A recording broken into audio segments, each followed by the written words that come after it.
Vous êtes prêts? Moi pas, mais ça va aller.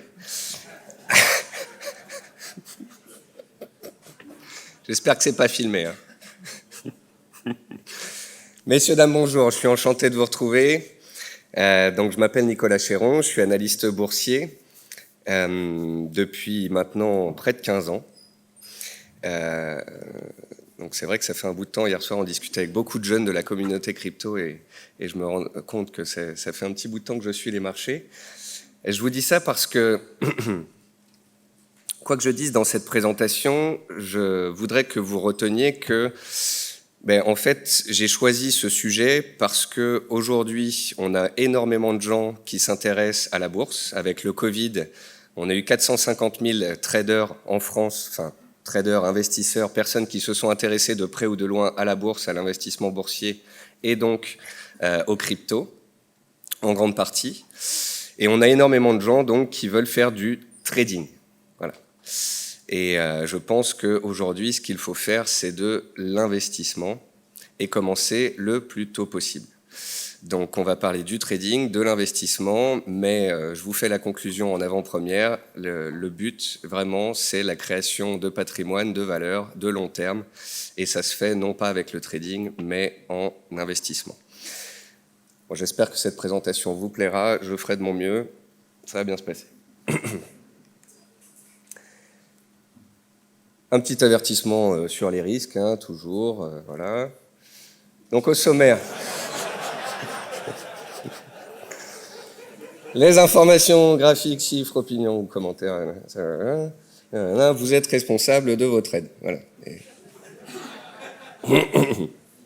Donc, on va voir ensemble les risques du trading. On va faire un parallèle entre le marché action et le marché des crypto-monnaies. Et ensuite, on va parler aussi investissement et DCA, le fameux dollar cost average.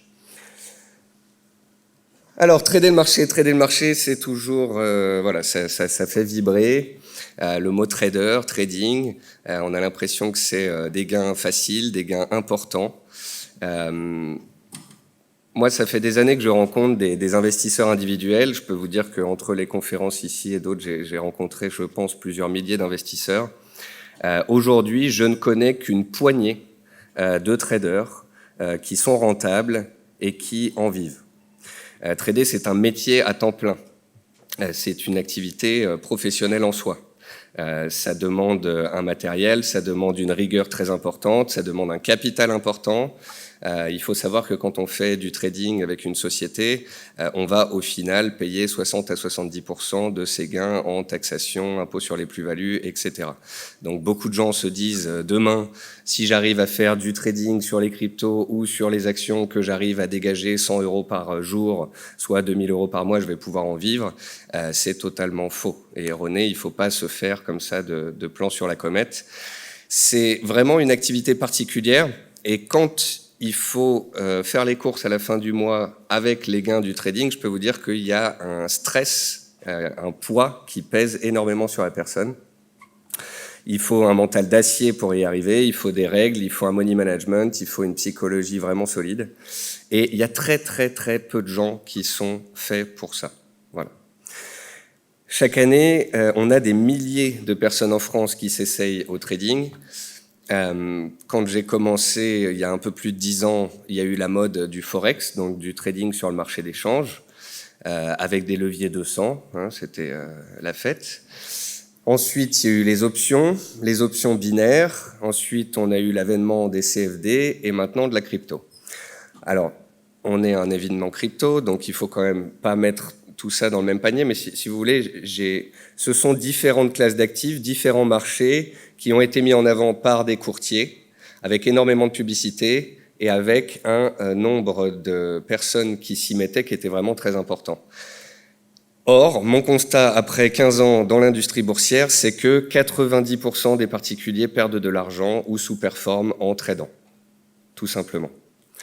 Et d'ailleurs, c'est maintenant confirmé par les courtiers, puisque ces mêmes courtiers sur le Forex se sont fait réguler. Ce n'est pas encore le cas sur les cryptos. Et vous voyez le petit disclaimer en bas, ça c'est le disclaimer que j'ai pris sur la publicité d'un courtier. 74% de comptes d'investisseurs de détail perdent de l'argent lors de la négociation de CFD avec ce fournisseur. Vous trouverez à peu près ce chiffre de 65, 70, 80% chez à peu près tous les courtiers. Et ce sont des chiffres qui sont trimestriels. Donc quand on a 75% de perdants tous les trimestres, en fait, si vous regardez sur 1 an ou sur 2 ans, vous avez 90 à 95% des gens qui perdent en faisant du trading. C'est un fait avéré et le but de cette présentation, c'était vraiment que vous le compreniez. Bon, quelques petites règles si vous faites du trading. On peut faire de l'investissement et à côté avoir une petite partie de ses avoirs pour faire du trading. C'est toujours les règles de base, c'est les règles que je répète dans toutes mes émissions, sur Twitter en permanence. Mais c'est pas grave, on va le répéter encore une fois ensemble parce que je pense que c'est très important. Il faut couper vos pertes, laisser courir vos gains. Alors hier, par exemple, j'ai rencontré des gens qui font du trading sur les cryptos qui me disent « Moi, je mets pas de stop parce que vu que les cryptos, ça ne peut que monter, je mets pas de stop, comme ça, je prends jamais de pertes. J'ai jamais fait un trade perdant. » Bon, ça m'a fait un peu peur, je vous avoue. Il faut toujours mettre des stops, il faut toujours avoir des objectifs. Quand on fait du trading, il faut avoir des stratégies. Votre plan fonctionne, c'est très bien. Votre plan fonctionne pas, vous passez à autre chose. En fait, la bourse, c'est l'école de l'humilité. C'est faire des plans, faire des scénarios, se tromper, rogner son ego et retourner sur le marché avec un nouveau plan et ainsi de suite. J'ai emprunté ensuite la petite phrase d'un copain à moi, Rodolphe Stéphan, qui est assez bon trader. Tradez ce que vous voyez parce que vous voulez. On trade les signaux techniques, on trade les retournements, on trade les cassures, on trade des sorties de figure chartiste, mais on n'achète pas en mode YOLO en disant de toute façon ça ne peut que monter. La perte fait de toute façon partie intégrante du trading. Apprendre à perdre, en fait, c'est extrêmement important. Moi, par exemple, sur mes stratégies sur le marché action ces derniers mois, j'ai 45% seulement de trades gagnants. Simplement, quand je gagne 3 à 5 fois plus que quand je perds. Donc, mon capital monte dans le temps.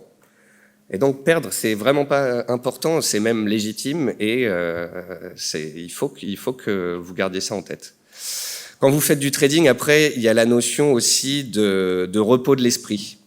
Il faut absolument couper vos positions le soir. Vous êtes en trading dans la journée, vous faites vos opérations, vous suivez votre plan et le soir, vous coupez. Si vous faites du trading en swing trading, le vendredi soir, vous coupez vos positions et vous passez à autre chose. Alors, c'est vrai que les cryptos cotent 7 jours sur 7, mais il faut aussi apprendre le week-end à se reposer son esprit, profiter de ses proches, faire autre chose. Sauf si on pense qu'il va y avoir un signal qui est proche, et puis de toute façon aujourd'hui on a tous un iPhone dans la poche et on regarde des cours en permanence. Mais voilà, apprenez à faire des pauses si vous faites du trading, si vous voulez vous essayer à cette activité. Et puis aussi, séparez vos positions de long terme et vos positions de trading. C'est-à-dire que je pense que ça sur les cryptos en plus c'est extrêmement important. Il vous faut un compte sur lequel vous avez vos positions de long terme, DCA ou non, diversification, et il vous faut votre compte de trading à côté. Parce que quand on fait du trading, à un moment donné, on se dit « Ah tiens, ça va baisser, est-ce que je couperai pas, est-ce que j'allégerai pas mes autres positions ?» Et puis au final, à un moment donné, on se retrouve à couper toutes ces positions acheteuses du Bitcoin parce qu'on a acheté le bas du range à 30 000 et qu'il est monté à 42 000. Et puis il pète le haut du range et puis on se retrouve sans position. Et après, on se dit « Pourquoi j'ai coupé mes positions de long terme? Aujourd'hui, on est à 46, 47. » Donc voilà, séparez bien vos positions de long terme, de court terme. Et puis, très important, le levier. Utilisez le moins possible de levier. Vous avez un petit graphique qui vous montre que quand vous êtes sur... Alors ça, c'était les chiffres chez un courtier Forex, mais ça marche exactement pareil sur les cryptos. Donc pour les personnes qui utilisent un levier entre 1 et 5, vous avez 40% de gagnants. Donc vous voyez déjà, c'est extrêmement faible. Pour les personnes qui utilisent des leviers supérieurs à 25, vous avez 17% de gagnants. Plus on utilise de leviers, moins il y a de gagnants. Et un autre graphique que je n'ai pas mis là, plus on met de l'argent sur son compte, moins il y a de perdants. Parce qu'en fait, quand on met 500 €, 700 €, et puis qu'on se dit je vais faire du gambling, je vais trader, allez je mets tout sur ce trade-là avec un effet de levier maximum, on n'a pas cette notion de création de capital, d'investissement, de long terme, de volonté de création de richesse, on est dans des coûts boursiers. Voilà. Donc, utilisez le moins de leviers possible. Aujourd'hui, je pense qu'il faut trader, si on le peut, sans levier. Et puis un petit graphique, juste l'effet Dunning-Kruger, je pense que ça, sur les cryptos, ça doit arriver assez souvent. On arrive sur le marché, on commence les cryptos, on achète, ça monte, on se diversifie, ça monte, on fait des performances à 3 chiffres et on est en mode c'est moi le patron, on en parle à tous ses copains. Ah, j'ai fait 250% sur tel ou tel shitcoin et on se croit supérieur, on se croit plus fort que le marché et on croit qu'on maîtrise les choses. Souvent, lors d'un petit bear market ou d'un -20 suite à un FUD de la Chine ou autre, là, on apprend que on n'est pas forcément le plus fort, qu'on n'est pas supérieur, etc. Et donc, c'est, comme je vous disais tout à l'heure, l'école de l'humilité. Voilà, on va apprendre avec le temps, on va se former et on va se réimpliquer. Et ensuite, seulement, peut-être qu'au bout de quelques années, on maîtrisera son sujet. Donc voilà, faites très attention les débutants. Évitez de prendre trop la confiance, évitez de mettre du levier, mettez une somme substantielle pour que si vous la perdiez, ça vous fasse mal de telle manière que vous n'ayez pas envie de la perdre. Et sachez que 95% des gens qui font du trading perdent de l'argent. Ensuite, un petit parallèle entre le marché action et le marché des cryptos dans une logique d'investissement. Pour tous ceux qui étaient là hier, et puis même si vous êtes là depuis ce matin et que vous suivez certaines conférences, quand on suit les cryptos, il y a un phénomène d'adoption, il y a un phénomène de croyance, il y a un phénomène de... tout le monde est extrêmement positif sur le moyen-long terme. À court terme, il est extrêmement difficile de définir où le marché va aller. Par contre, on est tous persuadés qu'à long terme, le marché crypto a un potentiel. Sur le marché action, les gens qui investissent, eh bien, c'est la même chose. Depuis 100 ans, ils investissent parce qu'ils partent du principe qu'on est dans de la croissance, on est dans de la création de valeur et que le marché va monter. Ça, vous voyez, c'est le graphique du S&P 500, donc le marché américain, depuis ces 120 dernières années. Et vous voyez que globalement, on peut assister à des périodes de latéralisation, à des crises, à des market crash, mais que globalement, on est dans un énorme bull run long terme, tout comme on l'est sur le marché des crypto-monnaies. En plus de ça, on est quand même assez bien aidé par nos amis les banquiers centraux qui injectent comme ils n'ont jamais injecté dans toute l'histoire. Comme je le disais dans ma présentation d'hier, vous avez un marché action qui pèse 120 000 milliards de dollars, vous avez un PIB mondial qui fait 100 000 milliards de dollars, et les banques centrales ont injecté au moins 10 000 milliards de dollars, et les États ont lancé des plans de relance pour, on va dire que Banque centrale plus État, on n'est pas loin, je pense, des 20 000 milliards de dollars qui ont été injectés dans le système. Donc on a certes des bons résultats d'entreprise, etc., mais on a des banques centrales qui sont comme un vent dans le dos, et c'est le cas, et c'est bien pour le marché action et pour le marché des cryptos, puisqu'on a une ultra-liquidité qui vient ruisseler en quelque sorte sur le marché action et sur le marché des cryptos. Voilà, depuis 50 ans, on a des indices boursiers qui montent, on a une croissance qui monte, un PIB qui monte, et tout ça va de pair, avec parfois des petites désynchronisations, mais sinon, globalement, tout ça se suit, PIB, bénéfices et marché actions vont ensemble. Par contre, si on commence à creuser un petit peu, on se rend compte qu'il y a des marchés haussiers sur le marché action qui vont faire entre 200, 300 jusqu'à 400% de performance, qui sont ensuite suivis de bear market. En 2008, le marché action a perdu 50%. Donc c'est un peu comme sur les cryptos, on peut avoir à certains moments vraiment des périodes de baisse qui sont très, très complexes à gérer. Quand on se met dans une logique de DCA ou d'investissement, et j'en discutais tout à l'heure avec un ami, je lui disais, quand tu es dans une logique de trading, que tu es plutôt à l'achat et que le marché baisse, bah, tu vis mal la période. Et quand tu as un marché baissier sur les cryptos en 2018-2019 qui dure pendant 2 ans, eh bien c'est extrêmement complexe à gérer. Mais quand tu es dans une logique d'investissement et de DCA et que tu es convaincu que ton actif va monter à long terme, bah, les baisses, en fait, c'est génial. C'est les soldes. C'est le moyen d'acheter moins cher. Donc, quand on fait du trading, quand on veut toujours être à l'achat, c'est compliqué de gérer ces périodes-là, mais en fait, quand on fait du long terme et qu'on se dit que ça ne fait que monter sur le très long terme, ce sont des périodes qui peuvent être appréciables.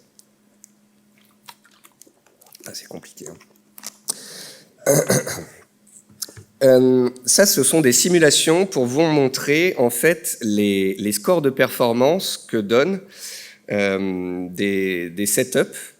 Vous avez un adage boursier qui s'appelle Sell in May and Go Away, donc qui veut dire qu'on va sortir du marché au mois de mai-juin et qu'on va y retourner ensuite à la fin d'année, parce que il y a des années où on a des chocs de marché pendant l'été, et puis historiquement, il y a aussi le mois de septembre et d'octobre qui ont connu beaucoup de cracks.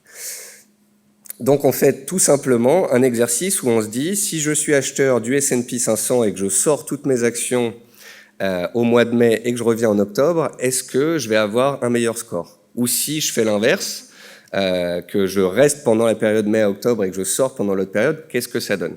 Et en fait, on se rend compte que globalement, quand vous lissez dans le temps, quand vous regardez sur une longue période, il n'y a pas de meilleure façon de gagner de l'argent que de rester en permanence dans le marché. Et donc, de ne pas essayer de timer le marché, de ne pas essayer de deviner ce que va être la suite.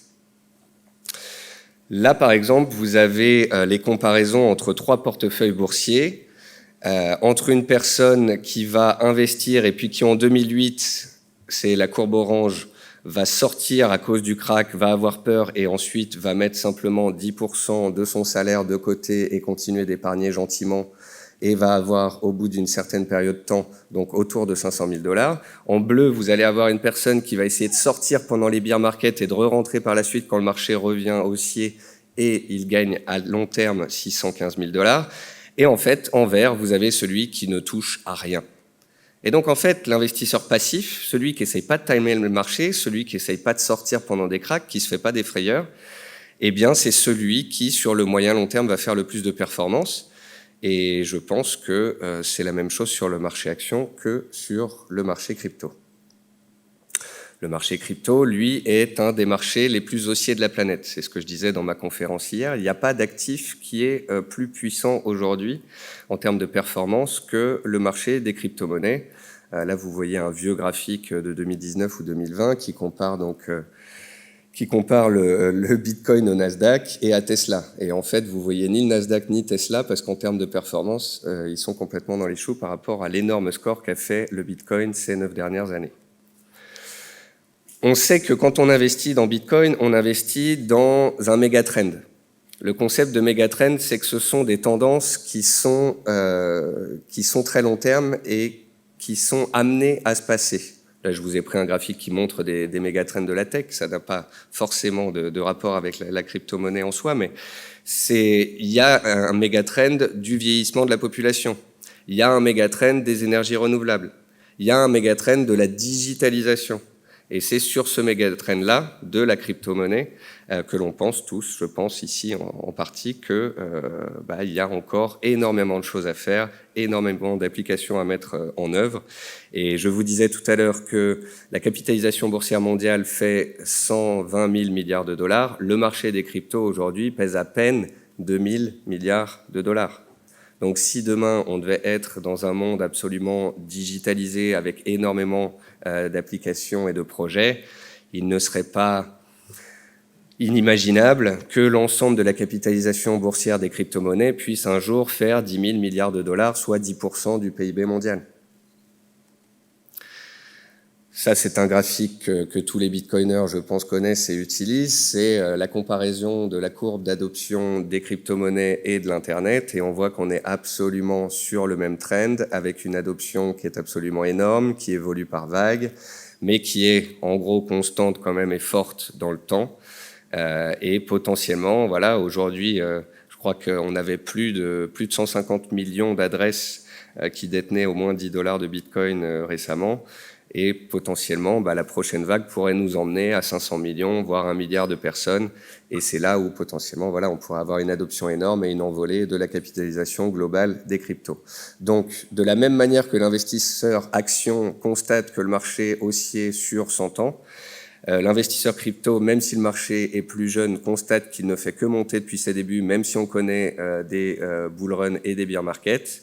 Le compare à Internet, voit qu'on est sur la même adoption, qu'on est sur quelque chose d'historique, et ça lui donne la confiance selon laquelle, que le marché monte ou que le marché baisse, il va continuer d'accumuler des positions.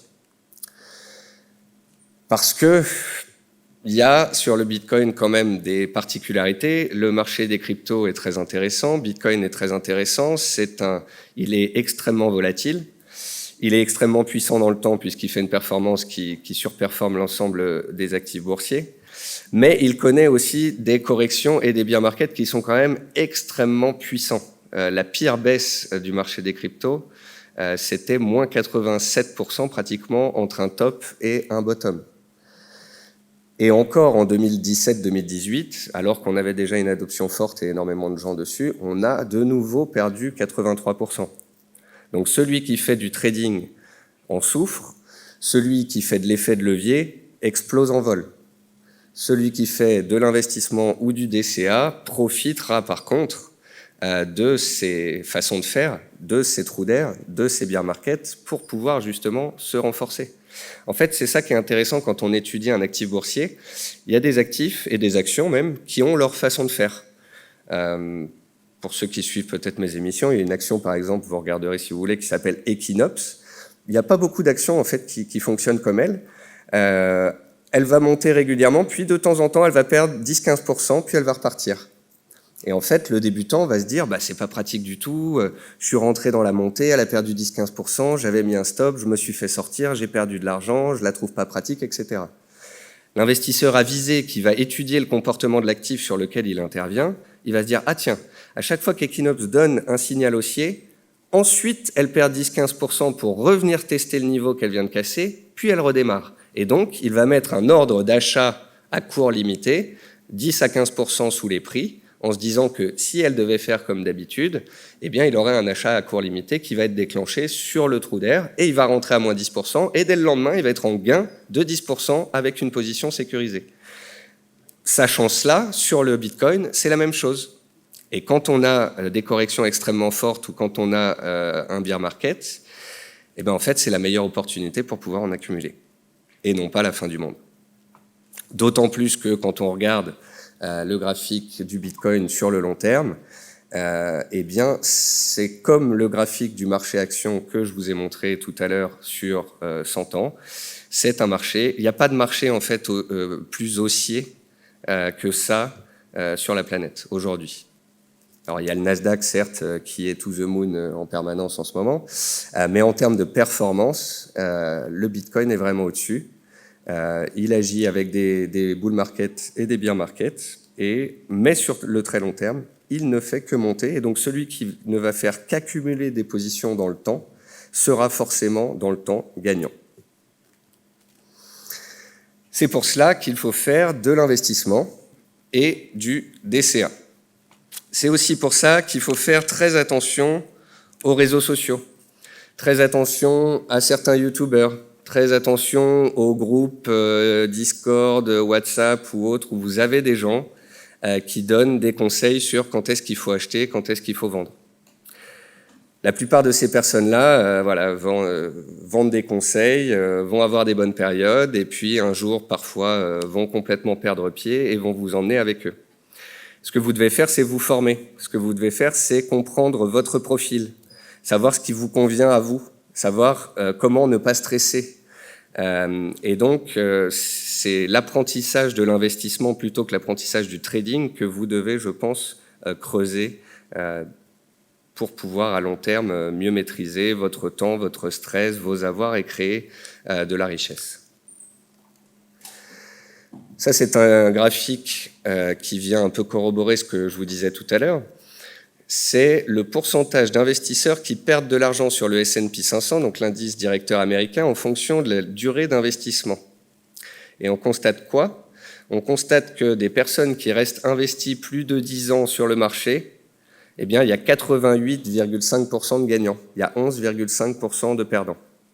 Donc, vous prenez ce que je vous ai dit au début, 95% des traders particuliers perdent. Vous prenez ça, 90% des investisseurs particuliers, sur le long terme, gagnent. Voilà. C'est assez édifiant, je pense. C'est pour ça qu'il faut faire du dollar cost average. Donc, qu'est-ce que le dollar cost average? C'est tout simplement acheter des montants réguliers, toutes les semaines, tous les mois, tous les trimestres, et vous allez acheter que le marché monte ou baisse, tout le temps. Quand le marché monte, vous allez être content parce que votre portefeuille monte. Quand le marché baisse, vous allez être content parce que vous allez pouvoir acheter l'actif que vous adorez moins cher que la veille. Et donc, vous êtes content tout le temps. Je suis convaincant. Hein. Non, mais c'est vrai, le trading, c'est extrêmement stressant. On peut se faire peur. Je connais beaucoup de gens qui ont perdu des sommes significatives. Ça peut détruire vos avoirs, ça détruit votre patrimoine à moyen long terme. Vous pouvez perdre de l'argent, mais aussi votre femme. Non, il y a quelques personnes que je connais qui font du trading, qui sont des robots, qui ont leur façon de faire, voilà. C'est un nombre vraiment très restreint et c'est vraiment quelque chose de très technique. Pour la plupart des autres gens, il faut faire de l'investissement, il faut faire de la diversification. Même si vous êtes ici tous fans de crypto, je pense qu'il faut aussi, en plus des cryptos, avoir des actions et faire du DCA et du moyen terme sur le marché actions.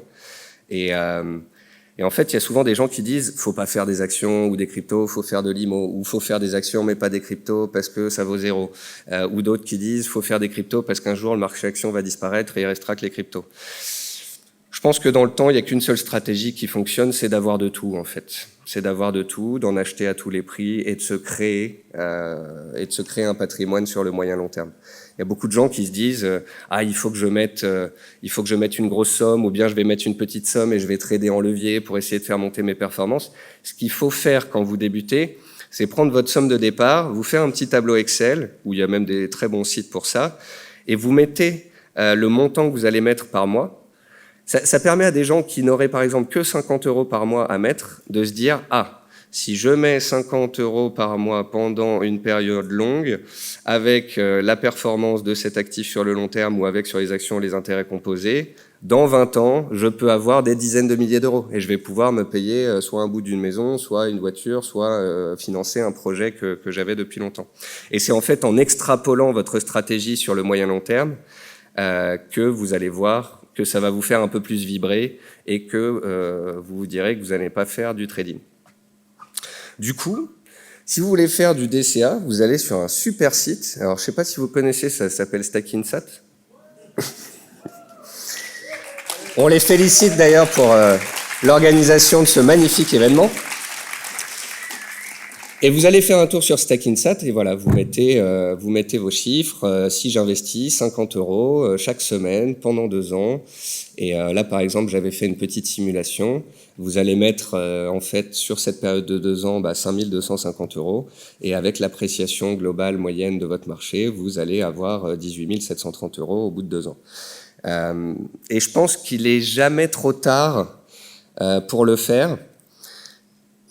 Parce qu'on se dit que le Bitcoin aujourd'hui est à 46 000 à 47 000 $ et que c'est extrêmement cher. Il y en a certains qui visent 100 000, peut-être certains 200 000. Et qui sait, pourquoi pas 1 million un jour. Et ça ferait une grosse capitalisation par rapport à la capitalisation boursière mondiale. Donc c'est là où pour moi ça peut coincer un petit peu, mais bon. On se dit toujours qu'on arrive trop tard et en fait, depuis 4-5 ans maintenant que je suis les cryptos, il n'est jamais trop tard. Donc, si vous n'avez pas sauté le pas, si vous êtes débutant, si vous voulez mettre le pied dedans, suivez les vidéos, les sites des personnes qui sont ici, qui sont absolument géniaux, et commencez tout simplement par un petit programme DCA, chez Stackinsat ou autre, et vous verrez, voilà, vous allez commencer à faire de l'investissement. Si le marché baisse demain, quand on revient à 30K, vous serez content d'en avoir moins cher.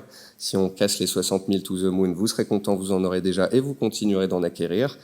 Et comme ça, on est toujours très content. Alors après, je voulais faire une micro-parenthèse sur l'analyse graphique parce que hier, en fait, dans la conférence, on me demandait est-ce qu'il y a une spécificité dans l'évolution des prix de Bitcoin ? Et en fait, effectivement, il y a des spécificités dans l'évolution du prix de Bitcoin, en plus du fait qu'il est extrêmement volatile, en plus du fait qu'il est extrêmement puissant. C'est aujourd'hui Bitcoin et les crypto-monnaies en général les actifs les plus propres qui existent de toute la planète en termes d'analyse graphique. Quand vous faites de l'analyse graphique, quand vous faites du chartisme, quand vous faites de l'analyse de pattern, vous n'avez pas de marché qui est plus propre. Et par contre, je vous disais de ne pas faire du trading. Donc il ne faut pas faire du trading. Par contre, l'analyse technique peut vous servir dans votre stratégie d'investissement. Si vous ne faites pas du DCA, pour peut-être à certains moments prendre des bénéfices sans jamais sortir intégralement du marché, ou quand on est sur des points bas et des énormes supports, eh bien, rempilez vos positions. Le Bitcoin et les autres cryptos sont extrêmement propres et respectent les niveaux techniques. Par exemple, vous avez vu le rounding top qu'on a eu entre mars et mai sur le BTC, et qui était extrêmement propre. Ensuite, vous aviez un triangle descendant et vous avez un support qui a été testé à 5-6 reprises entre 28 et 32K. Il n'y a pas d'actif, il n'y a pas une seule action qui est aussi propre que ce marché-là. Et ce que je vous conseille, c'est d'arrêter de regarder des personnes qui font des patterns ou de l'analyse technique sur des graphiques 5 minutes et de faire de l'analyse graphique et des patterns sur le moyen long terme. Là, par exemple, vous avez donc le Bitcoin qui était extrêmement propre, Cardano qui était revenu sur, même si c'est un projet qui vaut 0 d'après beaucoup de gens qui sont ici, c'était quand même extrêmement appréciable ce test, cette zone des 1,50 avec derrière pratiquement un doublement des cours. Et ce sont les graphiques de long terme qui sont les plus propres. Plus on va descendre dans les unités de temps courtes, plus on peut se perdre. On peut aussi analyser des ratios d'une crypto par rapport à une autre, comme là Solana par rapport à Ethereum, pour constater des périodes de surperformance ou de sous-performance d'un actif. Pourquoi est-ce que je vous dis ça alors qu'il ne faut pas faire de trading? Tout simplement pour que vous puissiez faire de l'optimisation de votre DCA, par exemple. Et à un moment donné, quand vous voyez qu'une crypto va surperformer par rapport à une autre, eh bien, vous allez peut-être moduler votre programme DCA vers la crypto qui va surperformer. On peut aussi même faire des graphiques, non pas que des cryptos ou de paires de cryptos entre elles, mais des indices de cryptos, comme par exemple ici, les altcoins contre le Bitcoin. Donc voilà, faites de l'analyse graphique, mais que à moyen long terme. Ma conclusion, c'est que je remercie énormément StakingSat pour cet événement. Je m'excuse pour le manque de prestance de cette présentation. Et vous pouvez me retrouver sur Twitter, par email, via newsletter. Je reste également cet après-midi, donc ce sera avec grand plaisir que je discuterai avec vous. Je vous souhaite à tous non pas un bon trading, mais un bon investissement et un bon enrichissement sur le long terme.